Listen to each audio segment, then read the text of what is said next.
Hello everyone, my name is Nymphina and welcome to a terraforming video here on my channel of Animal Crossing New Horizons. I am excited. If you watched my previous video where I talked about the reasons why I flattened and shared my current new ideas for my island theme, then you will see that there was a portion of my island which I've already pre-terraformed. And I'll just do a quick little time lapse here of what I've been doing over the past few days to prepare for this quite monumental, in my opinion, piece of terraforming that I am doing.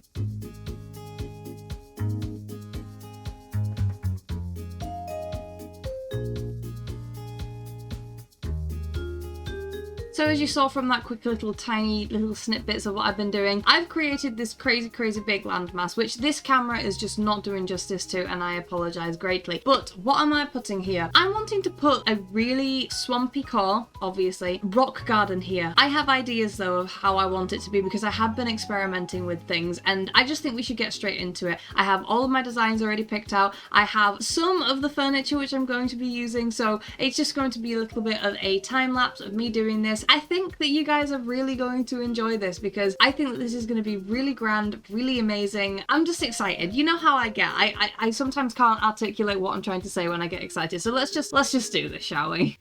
Whoa, weird. We have a voiceover going on here. I thought I'd change it back to what I did before because I thought it was a bit more enjoyable with having a bit of a voiceover. I think you guys agree as well. But you can see here the first part that I'm doing of my terraforming of my building is I wanted to place my focal point, the mossy gazebo, in the center of my area, and then started placing around the custom designs that I have for this lovely little lake that will be encompassing my rock garden to just get an idea of where I wanted them to be. A lot of this build was a lot of trial and error, figuring out what I wanted, because at the end of the day I was still working on a bit of a whim. I had an original idea that I thought I wanted to do and I kind of went with it. A lot of this was just figuring out, having a bit of fun, but I really like the idea of this whole island, you could say, being encompassed by water, actual physical water rather than the custom design. So I just started experimenting with the idea of this little waterfall going down, continuing to place my custom designs and having a bit of fun with it.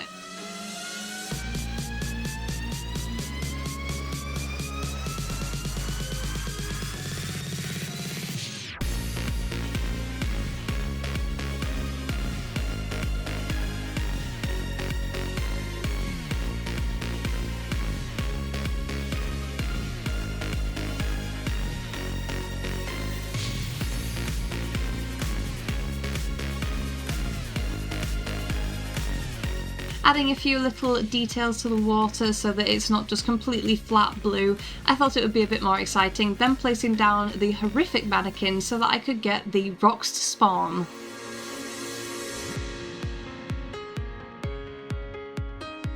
Okay, so it has taken me a while to get these stones where they need to be. Turns out, apparently, it was very easy to get this rock, and this rock here. However, and maybe you didn't know this about this before, but I definitely didn't. I had this piece of furniture, this lovely piece of furniture here, which is like the focal point of the area. If this is here, along with these bamboo trees, if they're obstructing like the gap where you want the stone to be, they don't actually spawn. So this turned into a little bit of a nightmare. I did not realize this until I then decided to Google and saw someone saying, hey, the game actually knows if it's being obstructed, then it's not going to place it there because you can't see it with your eyes. So what I did was I just picked up the bamboo trees and picked up this gazebo, I think it's called, and I let the rocks spawn, which is brilliant. But now that the rocks are in place, I can actually get rid of this horrific mannequin forest which has been plaguing my island ever since I decided the idea of creating a rock garden. So let's witness the beauty of changing this design. And they're gone! Okay, let's continue with this. So adding a few initial pieces to decorate the front of this island piece, and once I decided to do that, I thought let's just remove some of the additional land around so that I know what I'm working with when it comes to creating the water around this area. Then a lot of the waterscaping was chopping, changing what I had already built with this intertwining, mountainous, you could say river, and then just playing around. I really wanted a lot of symmetry for this area because I thought it would kind of add to this idea of ancientness. I don't know why, but symmetry, you see a lot of the ancient buildings that are around the world and they're all really symmetrical, they're really well put together. So I wanted it to be symmetrical. I'm saying the word again. I wanted it to be symmetrical, I wanted it to look good, and I do chop and change this a little bit later on, but I was happy with the result when I initially did that, and it just kind of gave me another avenue to continue playing with it.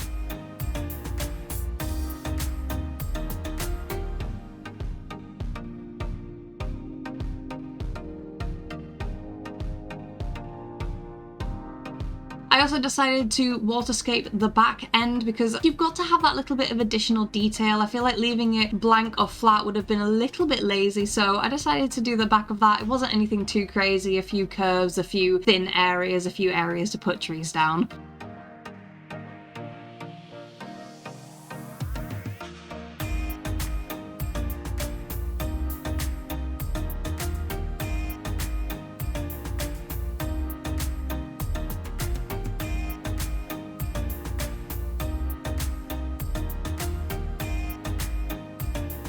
One thing I really appreciated about this build was how I encompassed the whole thing with these ruined furniture items. I feel like it just really added to this idea that I had. And then jumping over back to the water was me deciding that I wanted to put bridges on either side to add a nice entranceway to the build, kind of give it an idea that you can go to the other side, it's not completely blocked off, and again, symmetry.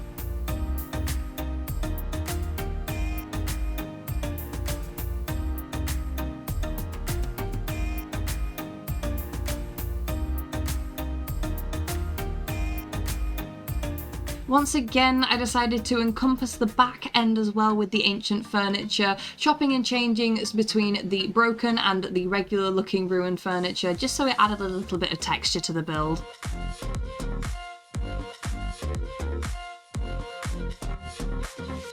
And then the next portion was me just kind of putting down the remainder of the custom designs that I wanted to incorporate. Flowers, weeds, glowing moss, and just the overall items that I wanted to be there. So I'll just leave you with the music now.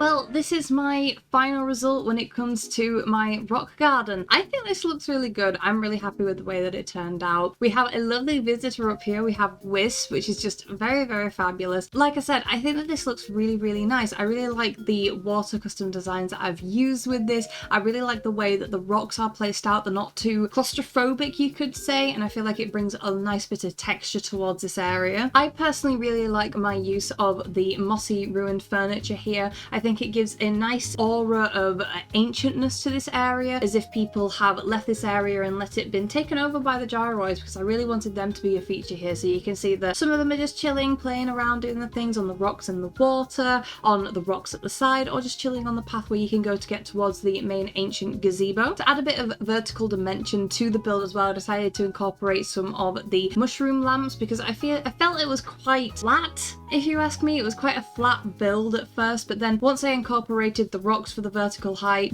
obviously the gyroids, the insects, the mushroom lamps, I feel like it just kind of ties this area all together. One thing I do have to point out is this is obviously the season that I'm not going to be saving the stream address in. I'm going to be saving in a season where the ground is a lot greener, and probably when it's raining as well. And I think I pulled it off really, really well. I think this view here, which is why I really, really enjoy this update with the new camera stuff that they've done, I think this really encompasses what I wanted to do. There's going to be a lot of trees around this area. area, it's going to be very, very overgrown because it's the overgrown swampiness that I'm wanting to go for. And obviously there's potential inspiration that could happen here with some of the new items that I haven't yet discovered and really want to and can incorporate in. I really like this being an area where the gyros can chill. In my previous video where you saw me talking about my new island theme and why I decided to flatten, I can see so much potential for this, and I'm just really, really excited of what can come from all the other builds that I'm going to do, because obviously I now need to situate where everybody's going to be living. I need to see where the Abled is going to be, but I really like the amount of texture that I put with this. I really like the gyroids because they add a nice little bit of flair, a little bit of music in the air, you could say, and potentially I'll improve it in the future. We'll see. You'll see whenever I decide to actually properly release my dream address. But anyway, I really hope you guys enjoyed this bit of terraforming that I've done. I hope it potentially gives you some inspiration to flatten your island or restart whatever you're deciding to do, and just kind of go for something that's a little bit unusual and not necessarily the norm when it comes to Animal Crossing themes. But anyway, I will love you and leave you guys. I hope you have an amazing day wherever you are in the world, and I'll catch you in the next video. Bye bye!